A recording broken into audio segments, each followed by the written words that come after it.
Hey guys, how you doing tonight? Wanted to talk a little bit about the Byrna CL tonight. I've had it for around 3 weeks now. Been putting quite a few rounds through it, and just testing it out to see if it's even capable. I have not ordered the pepper ball rounds for it. It is something I am going to order. I've never been big with using pepper balls. My wife, she likes to keep them in the less than lethals in the house. This is actually her Byrna SD right here, and she keeps 3 max rounds in here, and then 2 of the Kinetic rounds for Byrna. So that's the way she sets hers up. She usually keeps it on safe so she can pre-puncher. I keep mine on fire. It just depends on which one of us actually has it around us. So, but this one's hers. She's never had to use it on anyone, but she does like to have it. So, although she hates when I break pepper balls in the house, I can tell you that she can't stand that. But for me, I've always been a Kinetic energy guy. That's generally what I prefer. So I've been testing the CL with the regular rounds, the .61. Someone call them practice rounds or self-defense rounds from Byrna. So we got those in there. Um, I've used it on watermelons over the last couple of weeks. I've used it on a coconut. I've used it on several different soup cans, Coke cans, water jugs, pretty much anything you can think of. And something I noticed that this very small round, the difference between a 61 and a 68 doesn't seem like a ton, but when you're shooting objects, these small rounds penetrate very quickly into things. They don't leave a ton of damage as they travel through, but they absolutely penetrate into just about everything. Where the SD, this tends to crack or break a coconut, right, when you hit the outside of it, rip the skin off, whatever it may do, depending on how close you are, what the temperature is outside. This right here will actually try to go in it. Just puts a little bitty indentation and enters. And it won't enter every coconut, just, ones that happen to have a weak spot. It'll absolutely destroy a watermelon. Soup can, it will put a hole right through it. And I think I had one video where it picked it up, just threw it across the room. That's pretty common with a soup can. You shoot a soup can with this, and that sucker takes off flying on you. Coke cans, it just kind of explodes them. Just rips the can in half. It's a very strange sensation to see how it hits things. It's weird. You get a different feeling. You're like, what is going on with that? You can't decide whether you like what it's doing or not. With the 50 caliber, it hits kind of the same. It'll rip apart a can. It'll tear a hole through something. So it's a lot like this one. So I can't decide if I'm crazy about this .61 round or not. When you hit a metal pan with it, it puts a good size indentation. But the outside, indentation is so much smaller because of the size of the round.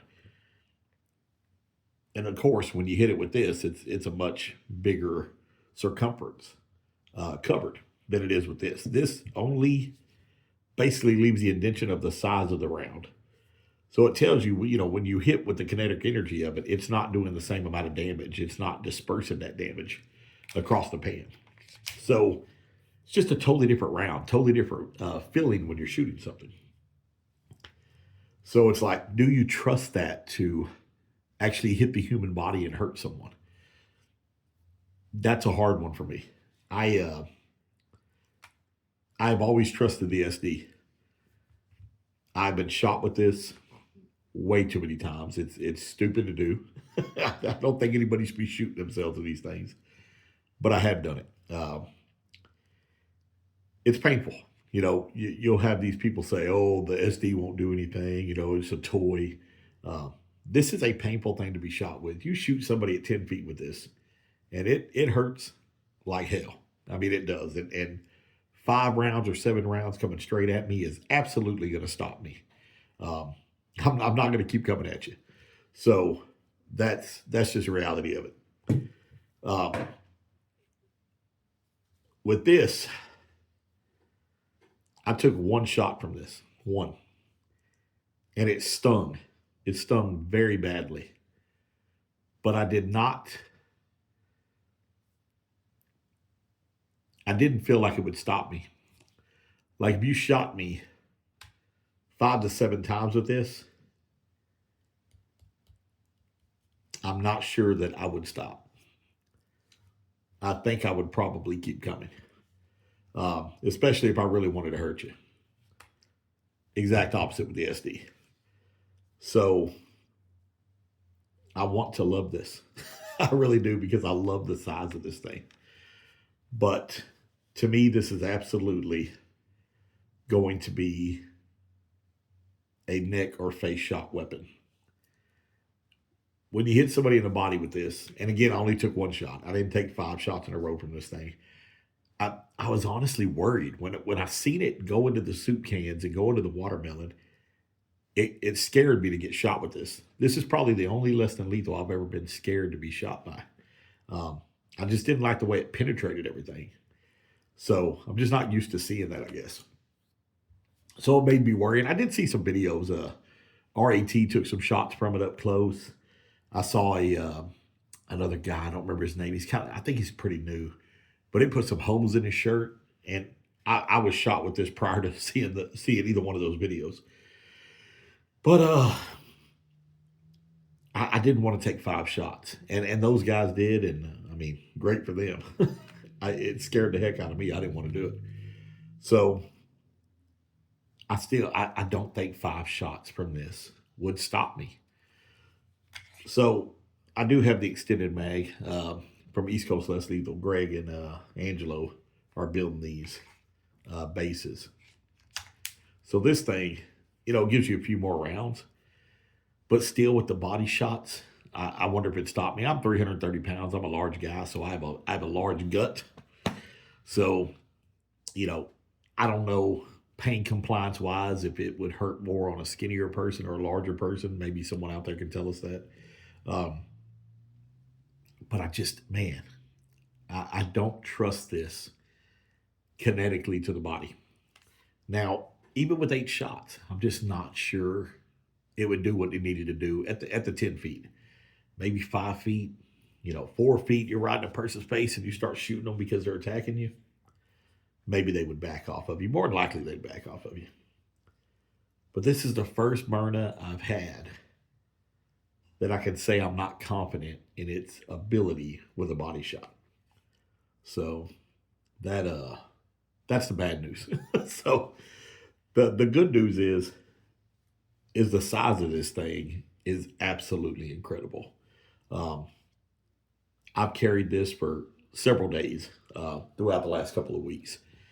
Whether I'm going into Walmart or we're going down to the park, I carried it down to the lake. This thing carries with ease. You forget this thing is on you. That is how light it is. It's just nothing. If you're carrying the SD, for you guys who have it, this is like a high point on steroids. This thing is very wide. And people say, oh, it's small, it's compact. It's just not. It's not small and compact. It was the smallest thing available at the time. But it definitely is not an easy carry. Not that it's heavy, it's just very, very bulky. So, unless you're wearing a pair of jeans that's a size too large, this is not going to fit into your waistband very easily. This, on the other hand, fits without a problem. I mean, you don't feel it there. So that is the biggest plus to this Byrna CL. And I don't think that they meant it to be as powerful as this. I know they make a lot of claims. The marketing team over at Byrna just says whatever they want to say to get you to buy one of these weapons. There's very little truth in what comes out of their mouths most of the time. So, it upset everybody with the, 41 joules per square inch, whatever they said. But in reality, if you trigger pull that first shot with your finger behind it, like so many YouTubers have shown you guys, you're going to get a full first shot out of this when you actually go to shoot it. You're getting, I mean, I know there's guys out there getting 14, 15 guys, but my average on these is 13.7. That is what you're getting out of it if you've got one of these basic ones. I know there's some more powerful ones out there. I also know there's some weaker ones out there, according to some of the guys. So I think I'm kind of right in the middle with this one. This right here, I get 11 joules pretty consistently. But this does more damage. I know they say this does more than the LE or whatever they're saying, the same comparison. If you take both of these weapons and you test them on whatever products you choose to test your less than lethals on, it is going to be evident to you very quickly that the SD is a more superior kinetic weapon. There's going to be no question in your mind if you put these up against each other. I haven't even compared it to the LE. I'm sure it would blow, the LE would blow this out of the water with kinetic energy. So with that being said, this is a pepper ball gun. That's what I believe this weapon needs. It needs pepper balls. It's what I'm going to use with this weapon because I do not trust the kinetic energy in here. Therefore, I won't recommend it for kinetic.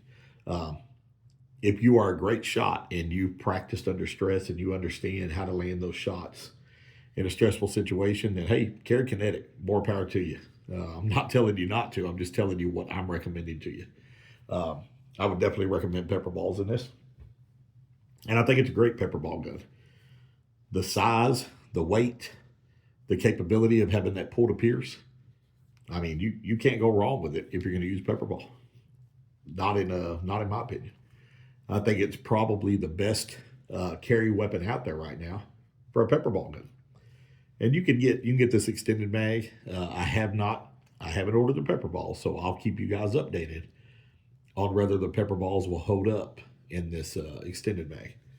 But I still have the regular magazine that has the just extra extension on it for your pinky. And then I have just the flat magazine that just, I mean, it goes, it's perfectly flush.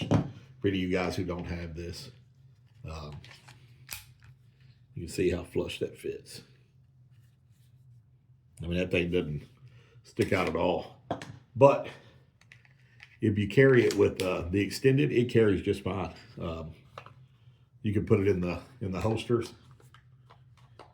And it's been, if I can actually get it in the holster, it's not that bulky at all when it's in your pants or on the outside. I've been carrying it outside, but you can flip these around and carry it any way you'd like. This is actually the holster I prefer. Ordered this off Amazon.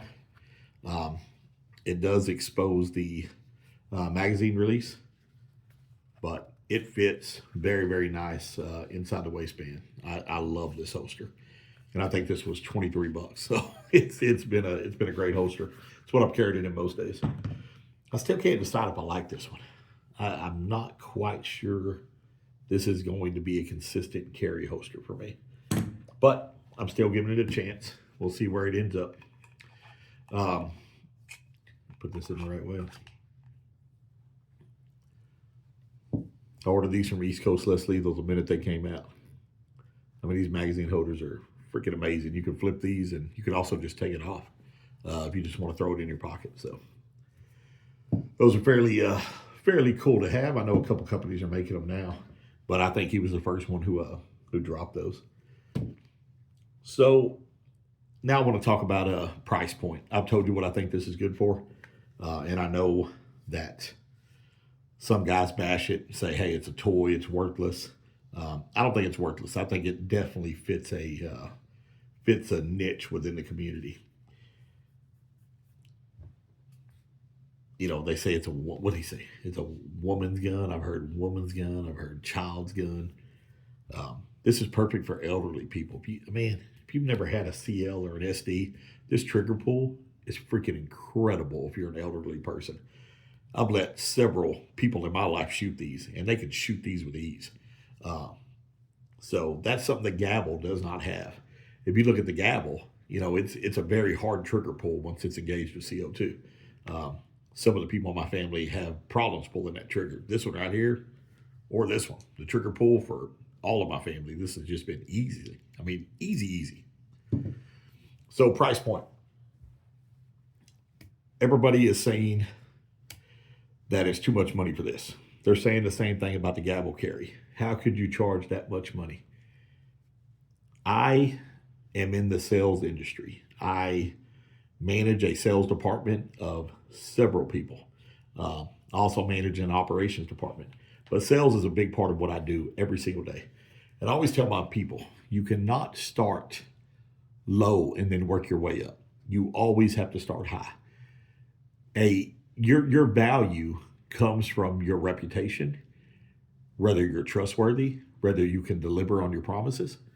That's where the value of anything you're selling comes in. I don't care if you're selling freaking food, toilet paper, guns, bullets, uh, a lawnmower, a wheelbarrow. I don't care what you're selling.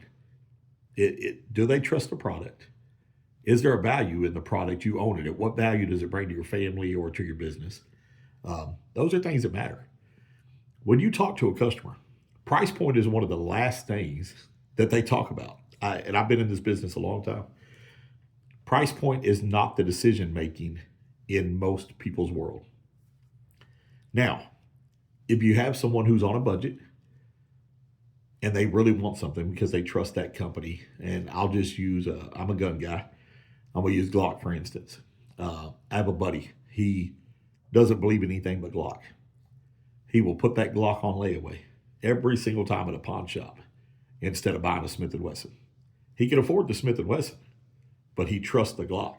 And that's why he's going to put it on layaway. He's going to pay payments for 6 months to buy a Glock instead of buying a Smith & Wesson that will do the exact same job, because he has found value in the Glock. He has found trustfulness in the Glock.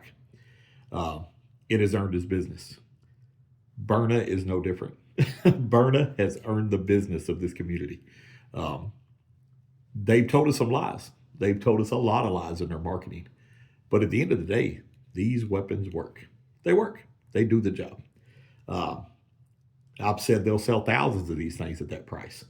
And Gavel will sell thousands and thousands at the price point they are.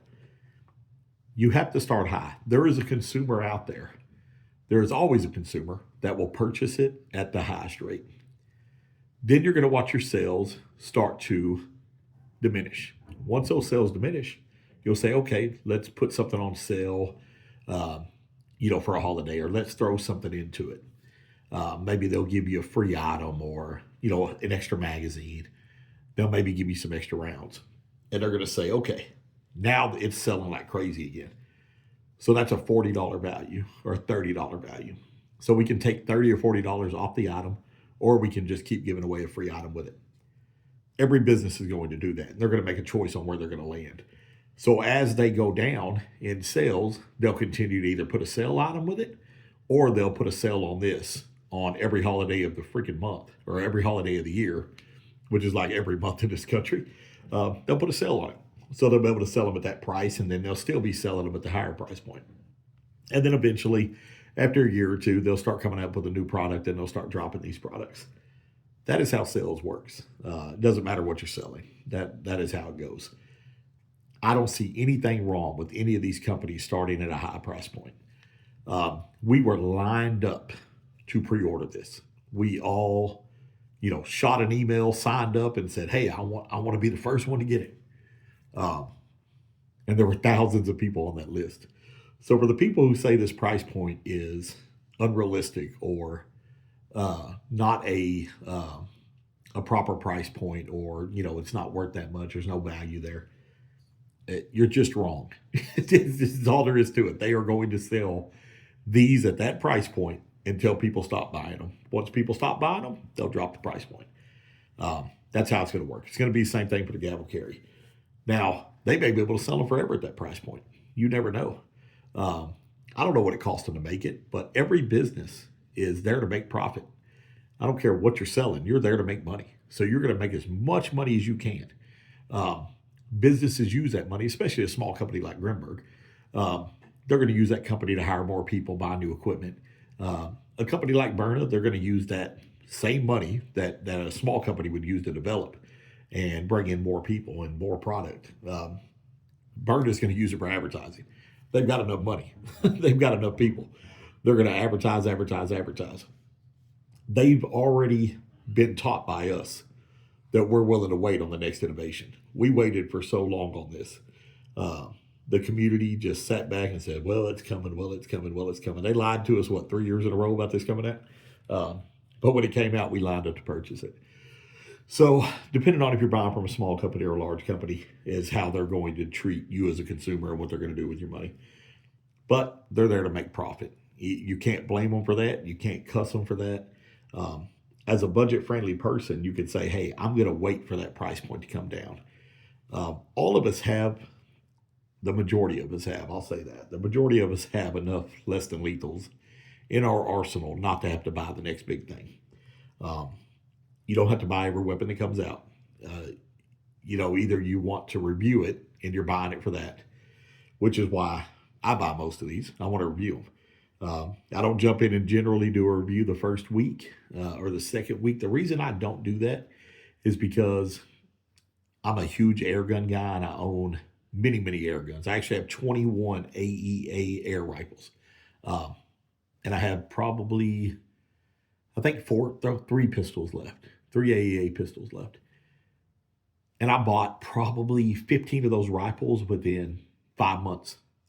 I was hooked on them. That semi-automatic came out. I was like, oh man, I gotta have these. I'm gonna take them bird hunting, and I wanted to go squirrel hunting. And man, they just were horrible. They did not perform. But for the first 2 weeks, they performed great. And I went on and did a review. Oh, you gotta buy this. You gotta buy this. And then they started breaking, and I started having to send them to Abilene Air Guns to have them repaired. And one after the other, I spent double the amount of money to repair them as I spent actually purchasing them. So that's why I don't jump into reviews immediately anymore. I'm not going to come out the day after I get one of these and tell you, hey, it's a great product, go ahead and buy it. I usually like to test them 3 weeks to a month to see if they're even performing at all. And then I'll, update the review as I go. Like I said, I haven't used pepper balls on this, so I'll update you guys on that later. I did want to tell you, if you haven't purchased it and you're purchasing it for Kinetic Energy, I would save the money and purchase this. I would purchase an SD. And if you're really conscious about the money you're spending, especially in this economy, you could purchase an S2. An S2 is not going to be as easy to carry on person. I get a lot of guys carry them in sling bags. Some people do carry them on their hip. It's just, I'm never going to do it, but some people do. But you can save a lot of money just by picking up this SD instead of this. This will carry on your hip just like this will. There is a size difference, obviously. There is a weight difference. So it all depends on what you want as an individual. But if you're just looking for a kinetic energy weapon that you can carry every day, this would not be my recommendation. If you're looking for the absolute best pepper ball gun right now for carry, this has got to be it. I haven't heard anything bad about the .61 pepper balls. I'm assuming they're not breaking, or someone would be saying that. So as long as the pepper ball is holding this extended magazine, I think that's what I'll stick with. I do want more than the 5 shots, and I know it's 4 shots technically if you pull that trigger, because that first shot's going to come out very, very weak. I was getting 3 to 4 joules. Some people have gotten 2 joules on that first shot. So, man, that's just not something you're going to be able to truly utilize. So it's really 4 shots, unless you put this extended mag on it. Because you're not going to put an extra round in there with a pepper ball. If those .61s are anything like the .68, you put a 6th round in there, and it's gonna crack every one of them. And you're just going to have a big mess inside that magazine. You're going to be putting this thing in the sink and going to town with some Dawn dish soap. So unless you want to put yourself in that mess, I would just stick with the 5 rounds.